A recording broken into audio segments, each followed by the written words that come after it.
Alt news के cofounder और पत्रकार मोहम्मद जुबैर को सुप्रीम कोर्ट से अंतरिम जमानत मिल गई है। हालांकि जुबैर जेल से बाहर फिर भी नहीं आ सकेंगे, क्योंकि ये 5 दिन की अंतरिम जमानत उन्हें सीतापुर केस में मिली है।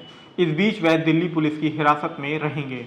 सुप्रीम कोर्ट ने जुबैर को शर्तों के साथ 5 दिन की जमानत देते हुए कहा कि इस दौरान वह कोई ट्वीट नहीं करेंगे और न ही दिल्ली के परिक्षेत्र से बाहर जाएंगे। चूंकि वह पहले से ही दिल्ली पुलिस की हिरासत में है, तो बाहर जाने और ट्वीट करने का वैसे भी कोई सवाल पैदा नहीं होता।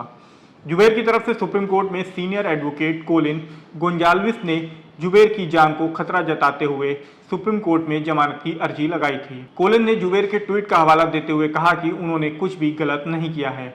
कोर्ट को बताया कि जुबैर की अरेस्टिंग बेंगलुरु से फोन जब्त कराने को लेकर की गई है, जबकि उन्होंने खुद ही स्वीकार किया है कि ट्वीट हमने ही किए थे, तो जब्त कराने का सवाल ही नहीं उठना चाहिए। कोलिन ने कहा कि नफरत फैलाने वाले आज़ाद घूम रहे हैं, जबकि उसे उजागर करने वाले जेल में हैं। दिल्ली पुलिस ने जुबैर को 2018 के एक ट्वीट मामले में गिरफ्तार किया था, जो 80 के दशक में आई एक फिल्म का स्क्रीनशॉट था। इसके बाद कोर्ट ने उन्हें 14 दिन की न्यायिक हिरासत में भेज दिया। वहीं जुबैर के खिलाफ सीतापुर के खैराबाद में एक केस दर्ज हुआ था। इस बात को लेकर कि एक ट्वीट में उन्होंने महंत बजरंग मुनि को हेट मोंगर कहकर संबोधित किया था। इस मामले में गुरुवार को जुबैर को सीतापुर कोर्ट में पेश किया गया, जहां कोर्ट ने उन्हें 7 दिन की न्यायिक हिरासत में भेज दिया था।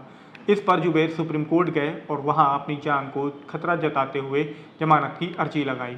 इस पर सुप्रीम कोर्ट ने सीतापुर मामले में उन्हें 5 दिन की अंतरिम जमानत दे दी है। आपको बता दें कि जुबैर ने पैगंबर साहब पर भाजपा की पूर्व प्रवक्ता नुपुर शर्मा के उस नफरती बयान को सामने लाया था, जिसमें उन्होंने पैगंबर साहब पर टिप्पणी करी थी, और ये मुद्दा देश और दुनिया में सरकार के लिए मुसीबत का सबब बन गया था। मुस्लिम देशों ने भारत सरकार के समक्ष पैगंबर साहब के अपमान को लेकर अपना विरोध दर्ज कराया था। अब जब जुबैर जेल में है, तो उनकी इस गिरफ्तारी को उसी से जोड़कर देखा जा रहा है और ये मुद्दा पूरी दुनिया में चर्चा का विषय बना हुआ है।